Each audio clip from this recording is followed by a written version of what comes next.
a podcast featuring ordinary men of extraordinary faith. This is Manna. Hey everybody, thanks for tuning in to another episode of Manna, podcast featuring ordinary men of extraordinary faith. I'm your host, Jeff Peterson. Now, none of the guys that you are going to meet on this podcast would consider themselves to be extraordinary, but it's their humble, holy way of living that is exactly what makes them extra to me, and I'm very excited for you to meet them. So, all right, now, as much as I've secretly wanted to be, I have never been, I'm going to come clean here, I've never been a comic book guy, ever. In fact, I remember growing up in my small hometown of Annandale, and all my friends would get on our BMX bikes with our allowance money. We'd bike down to Aaronson's drugstore to buy magazines, and they'd all buy comic books, and I was like looking for like the Teen Beat magazine, and I'm not even going to try to pretend that I was part of that scene, but I do know enough because I am alive. I know the whole Superman story of Clark Kent and being the unsuspecting journalist. Nobody suspected him to be the Man of Steel. Well, today's guest on Manna is kind of like that for me, but in reverse. You see, for years, I knew today's guest as very much a superhero of a dad, a superhero of a husband, and a superhero parishioner. In fact, if I remember it, I think you were a lector also at our home parish at the time. And I really didn't know any more than that. And I didn't need to know any more than that to know how much I admired him. Albeit a little bit from a distance. And while not a lot older than me and our growing family, his family was kind of at that next stage, and we all looked up to their relationship with each other and with the church. So you can imagine my surprise then when one day I'm at work and I'm reading through some marketing, advertising, industry rag, which is what we used to call them before the internet came around. And I come to find that our guest is like an award-winning, like a literally award-winning practitioner in the field of marketing and advertising. And I'm like, oh my gosh, that's the guy.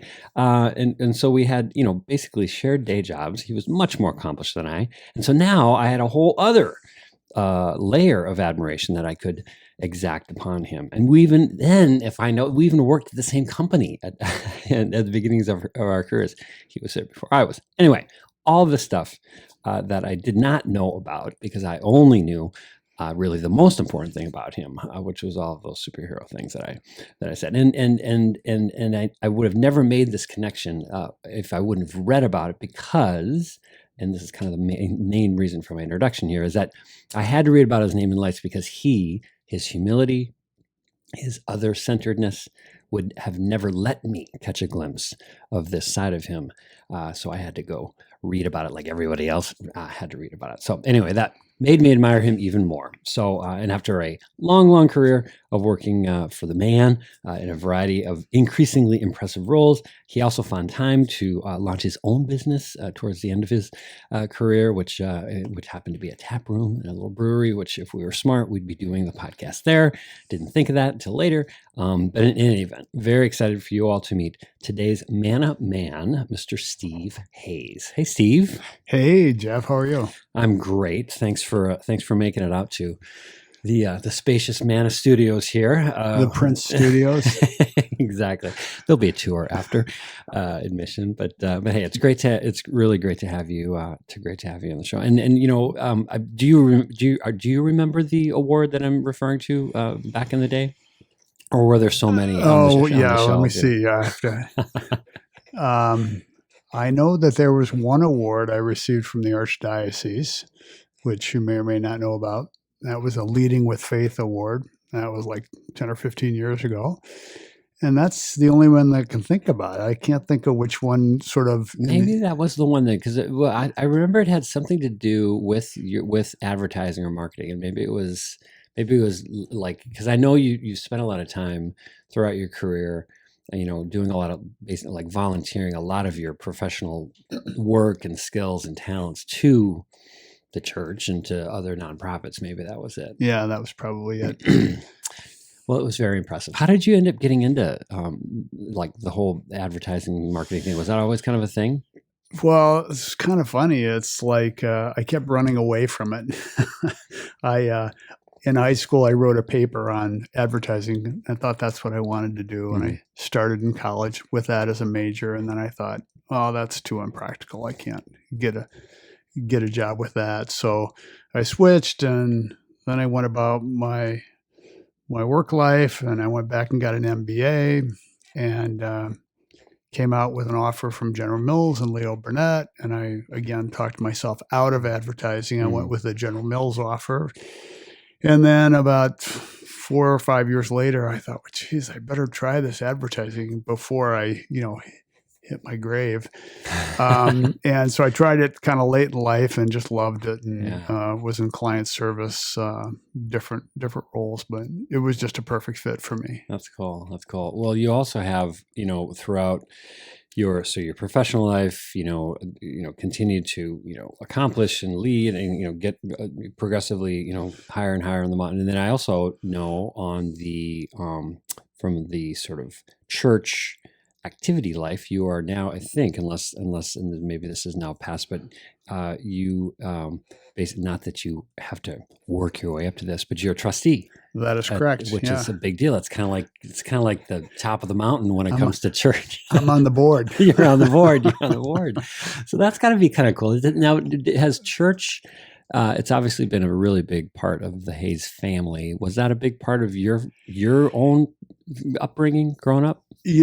It always was. And I grew up 9 kids in the family, Oh, wow. and classic Catholic family. We'd pile into the station wagon. We'd all be expected to go to church every Sunday. And I ended up going Catholic grade school, Catholic high school, Catholic college, Mm. and just always had a strong faith life. Mhm. Not I don't know if it found me or I found it, a little bit of both, but Yeah. it was kind of always there.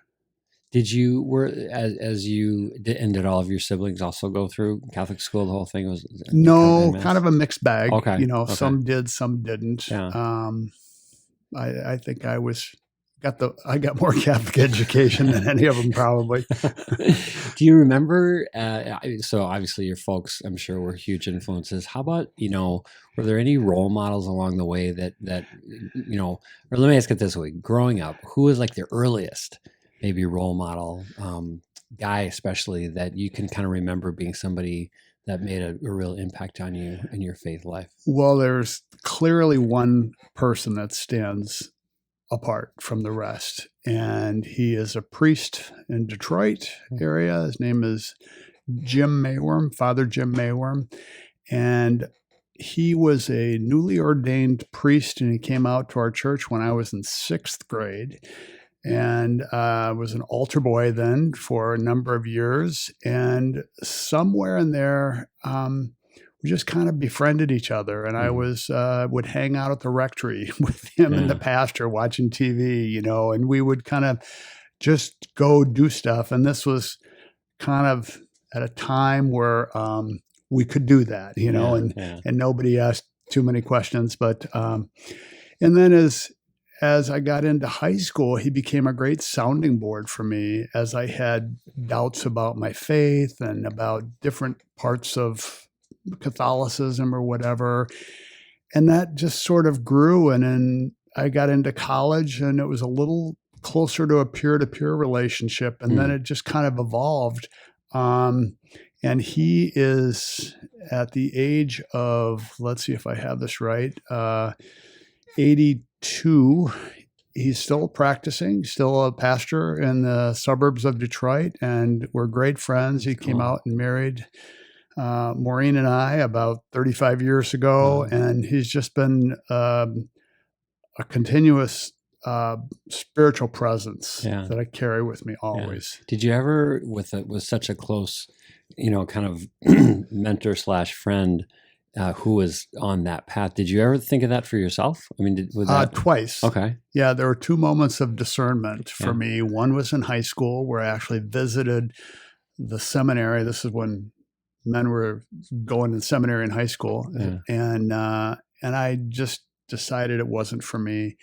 And then I revisited again about halfway through college. I thought long and hard about it, and I just felt like I was called to be a dad. Yeah. I don't know how else to say it. I just something of, God said, you're supposed to be a dad. Yeah. And we'll talk about how that played out later in Yeah. life. But Yeah. That's so very cool. I remember when I one of Betsy's brothers is a priest, Father Mark Wayman. He's been on the show, and when Mark was going through seminary, it was so cool because I felt like I was kind of going through it, sort of not with him, but he was sharing so much, and I'm sure I exhausted him with all the questions. But I remember it was kind of right around that time when I really got a lot more familiar with, especially in the Catholic tradition, of the notion of vocation.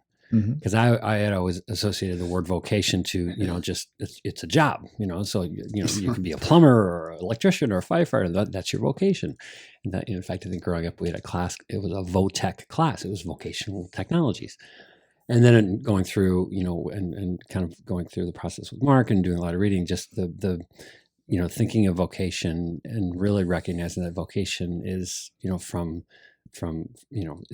it's a spiritual type of calling of either it could be priesthood or now I'm not going to remember all of them, but marriage is a vocation. It's a calling. It's a calling, and so I think throughout that discernment that you did, the discerning then to walk that path it's just as discerning, you know what I mean? And I think that's really neat that you did that. So it sounds like, you grew up in a great situation and it kind of set you on the right path, and like it's like autopilot. Did you have any episodes along this awesome life where and not that you ever doubted, but were there any periods of a little bit more, kind of I don't know, static or interference than others?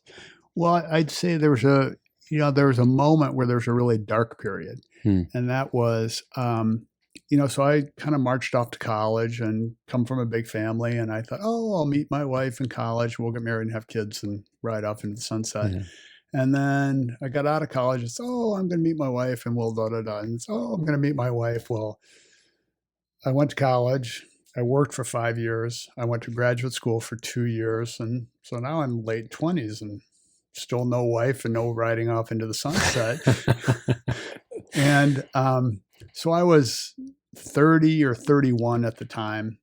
And I just had a couple of blind dates. This was before the internet. Yeah. For those of you young listeners out there was actually a time when a computer didn't exist. Yeah, right. And I had a couple of blind dates, and they just were like awful for different reasons. And I kind of sat down. I said, that there's nobody out there for me. I'm different. There's just, for some reason, there's nobody out there for me, and I have to readjust my plan. I'm not going to get married. I'm not going to be a father. And I thought back to that point of discernment. I thought, wow, I chose not to be a priest because I thought I was called to be a dad.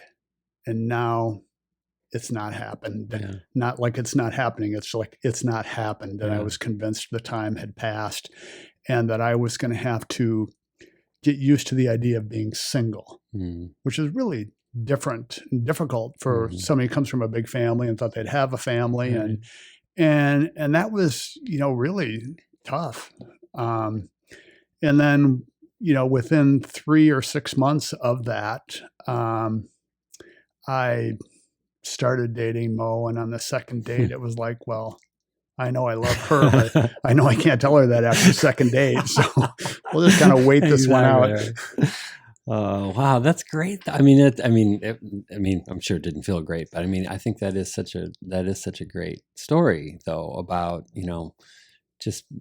I'm sure and part of what made it the story is that you were having this period when you were 30 and not 16, so you actually were mature enough to kind of be processing it kind of intellectually and going, okay, this actually could this could actually be the case. Like this could plausibly kind of work out. Yeah. So when it all kind of like started coming together, then, how did that, I mean, obviously it sounds like your faith was never shaken. Did it all then, it must have felt so great. Like, okay, now all of a sudden the plan, even though it maybe wasn't on your timetable, none of our plans are really on our Right. timetable anyway, but did it really start then feeling like it was kind of unfolding the way it was supposed to unfold? It did. I Yeah. mean, it was just like, I knew.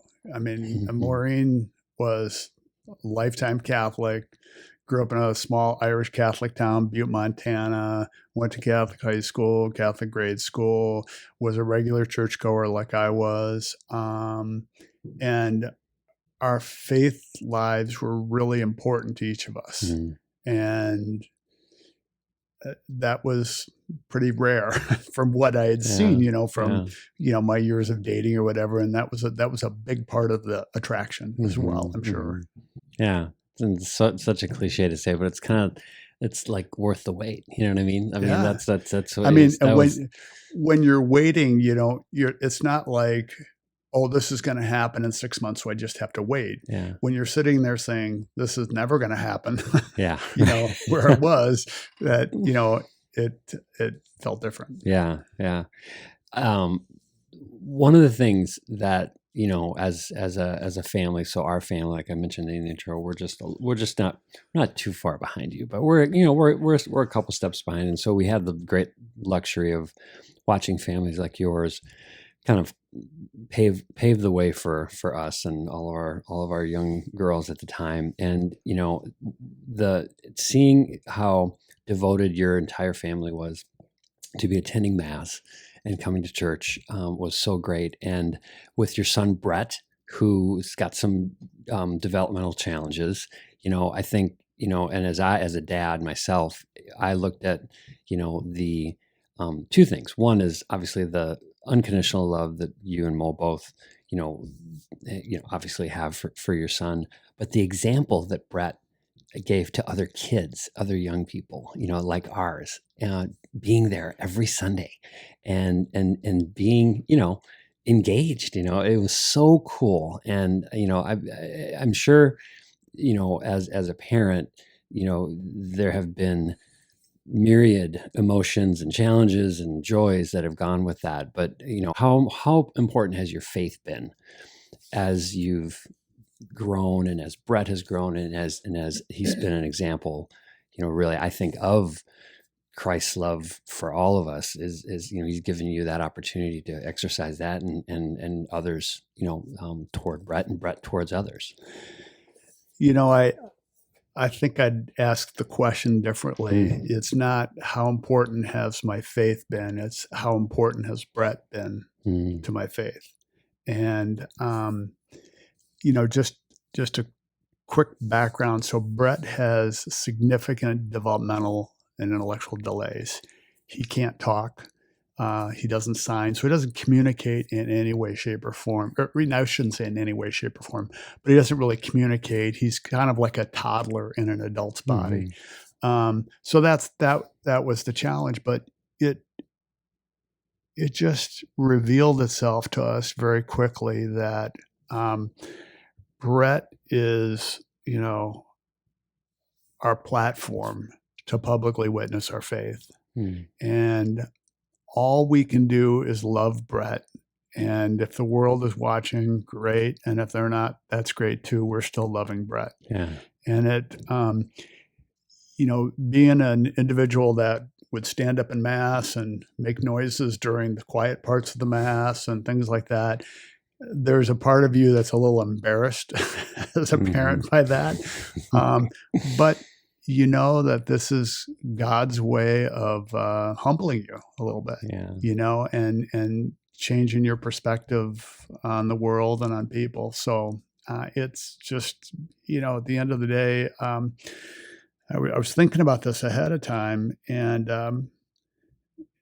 I thought, in Matthew 25, he talks, one of the stories he's telling where one of the characters says, well, Lord, when did I see you hungry? And when did I see you naked? Or, and I thought, well, I'm not going to ask those questions, when I get to heaven, because I know when he was hungry, I know when I changed his clothes as a child, as an adult or whatever. Yeah. And that's what we're called to do. Yeah. So that was our deal. There's a great quote that I've been really tumbling over, the last couple of weeks, from C.S. Lewis, that says that God whispers to us in our pleasure, he speaks to us in our conscience, and he shouts at us in our pain.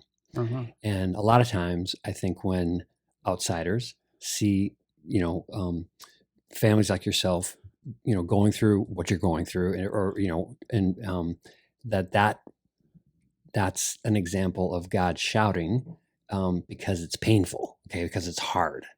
And obviously, I have no idea what you guys obviously have gone through, and I'm sure there were really hard times, but the way that I feel like you guys approached it, it's like it was kind of some of the loudest whispers that God had, because it was like you're saying, it was like your platform. This is your opportunity. And so God was there the whole time and whispering the whole time, and I, think a lot about it.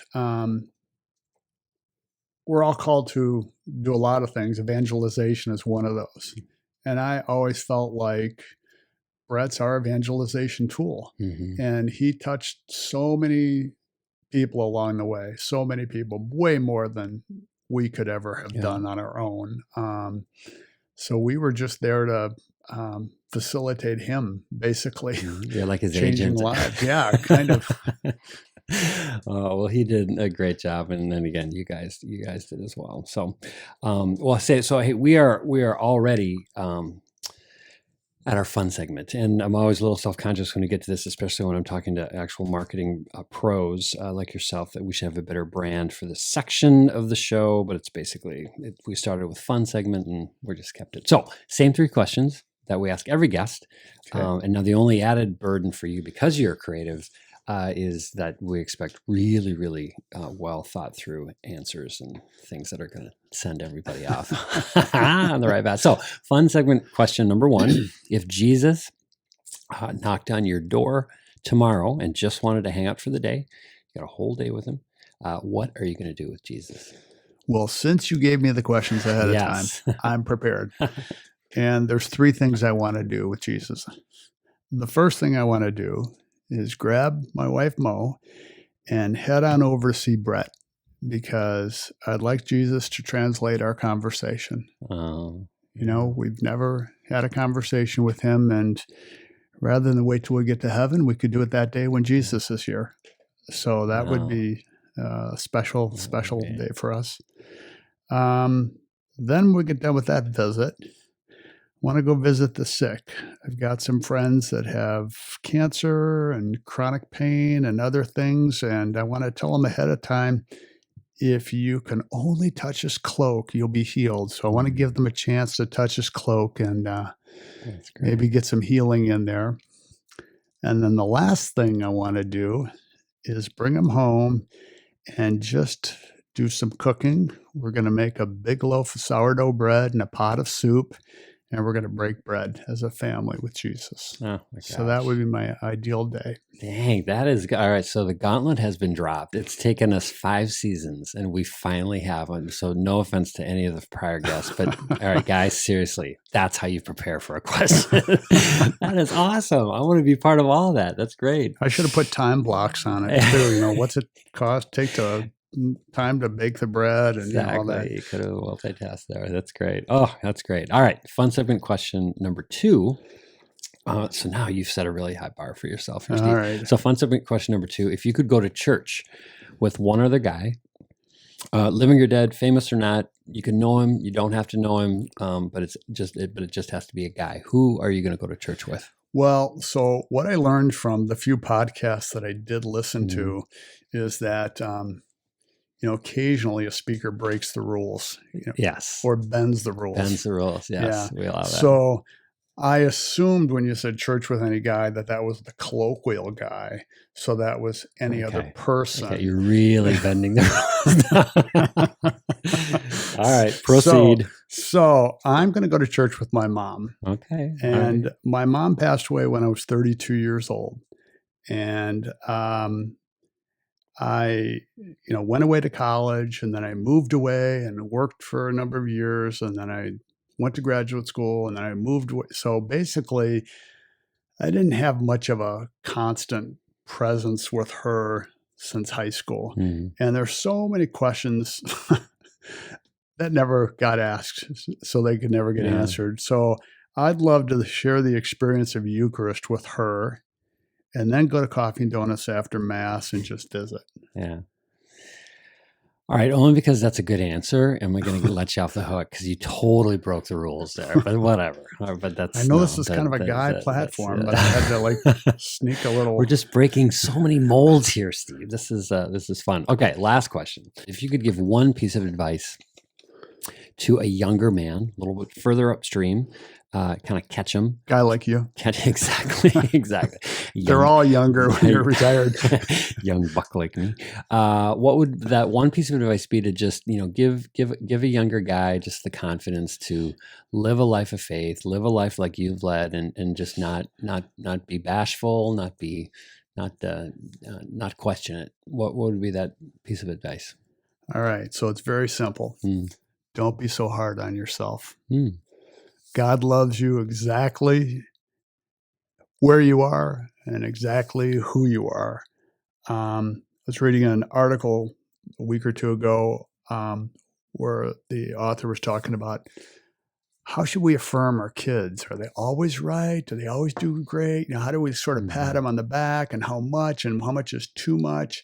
And he kind of ended the article with, the most important thing for a child is to know that they're unconditionally loved. And I think about that God's love is perfect. It's our love that's imperfect. And we sometimes love conditionally, and we think that God loves like we do, but he doesn't. And I know for me, I get down on myself. I don't pray enough. I don't read enough. I'm not kind enough to my wife. I'm not patient enough, on and on and on. And I'm sorry for all that. So I just kind of end my personal disappointment session with, I love you, Jesus. That's all I can think of is how much I love the Lord. And it's kind of how to get rid of the gunky stuff in my day. So I just focus my eyes in Jesus and tell him I love him. Yeah.